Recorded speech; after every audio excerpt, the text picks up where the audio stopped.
Hi. The only tenuous link with what I'm about to do and Ross is that Ross has problems sometimes. You all got problems, it's not like you can laugh at him for that and rise above him. You're not new to problems. I basically write a problem page for the Mercy blogspot. I mean, you probably look at me knowing that I'm quite wise beyond my years. I inherited the gift of always being right from my dad, which makes it very hard for us to argue, as you can imagine. But I'm basically going to read you a few letters and my responses to them, because, you know, I'm not a doctor, I'm not bound not to do that. I can do that if I want to. I never promised it's in confidence, it's an internet forum. You don't bitch at dear Deirdre when she spills the beans, do you? You know this. Dear Chris, it's like I'm losing my mind or something. I'm blatantly paranoid. It's blatant. Everywhere I'm looking round at the people in the street and wondering if they're a threat to me. I size them up. I think whether they will attack me with knives. It's hurting my friends too. I can see them look at me, and at the same time, I think that the way they stare is also a threat. Yes, the world is dangerous, but am I normal? Do people that are normal think this too? Please help. Sam. Dear Sam, thanks for writing to me. I know it can't be easy.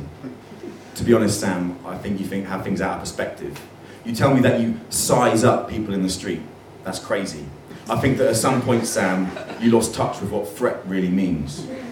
Put yourself in the shoes of the average person on the street. Why would that person want to attack you with a knife? I'm average. I walk down some street or other pretty much every day, and I would never attack you with a knife. Have you ever seen a 50 caliber sniper rifle, Sam? They make a bunch of them now. Not a few, a bunch. Magnificent machines, Sam. If I was anywhere within half a mile of you with one of them in my hands, then there would be nothing in an average city that could keep you safe. Nothing, Sam. You know what, Sam? Forget the 50 cals. Even a humble little 338 could punch a fist-sized hole in a hard-sided truck or armoured limousine at over 800 yards with the right ammo. There's nothing, Sam, to stop you from being in that truck. 800 yards, Sam. The bullet would hit you before the noise. Blam! Fuck! At that range, Sam, we're all the same. Take it easy, big guy. Chris.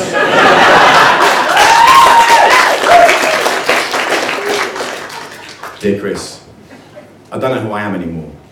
I'm just another office worker, even to me. I feel like a nobody. I'm not great at anything. I'm not exciting. I don't think people notice me, and I don't blame them, really. I couldn't pick myself out in a lineup.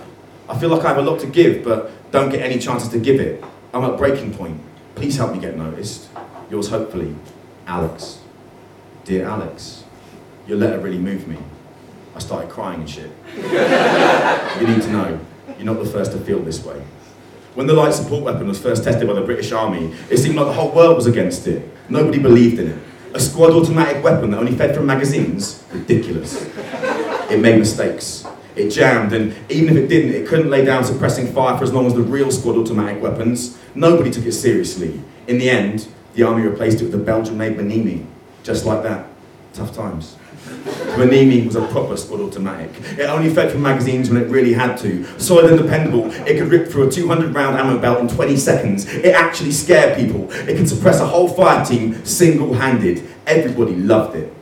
But the LSW had something that Manimi didn't. Something nobody saw at first. Everybody was so busy dismissing its distinctive bullpup consideration that they forgot that there was reason for it. A hidden depth, a beauty in that freakishness. The light support weapon has a 25-inch barrel. That makes it very, very accurate. Whilst the Manini struggles to hit much outside 300 meters, the light support weapon can consistently nail motherfuckers way out at 6. Better still, that long barrel imparted enough muzzle velocity to its little 5.56 rounds to tumble and fragment them on contact with soft tissue. When the light support weapon hits you, you stay down. Hope that helps. Cheers.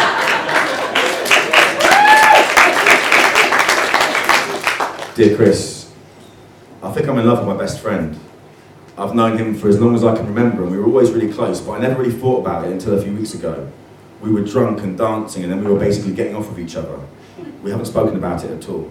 I don't think he remembers it, but I can't stop thinking about it. I think I love him. I've never been in love with a boy before, and I'm positive he hasn't either. I'm really confused, and I'm avoiding him because all I want to do is ask you about it. What can I do? Yours, Matt. Dear Matt. Most modern day anti-tank mines are designed not to go off if somebody walks on them. That's because you shouldn't turn people into clouds of steaming mints with an anti-tank mine. That is not cool. The amount of explosive in most anti-tank mines would literally vaporize you. Nobody designs anti-tank mines with a view to killing soldiers. From the point of view of a designer of an anti-tank mine, dead soldiers are bad. Badly wounded soldiers are much better.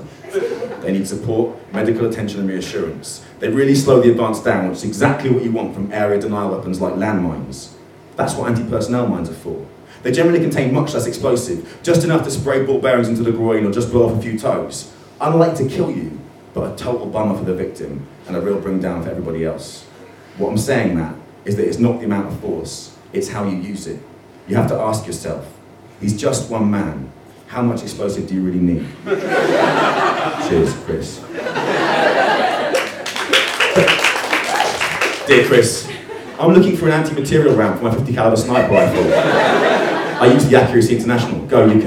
I was looking at the Royal Foss, which has a lot going for it, but was worried about breaking international law if I accidentally hit an enemy soldier. Obviously, I want to be able to take out helicopters and lightly armoured vehicles, but I don't want to break the rules of war. Is it okay to use Royal Foss, or do you recommend another kind of ammunition? Thanks. Carla.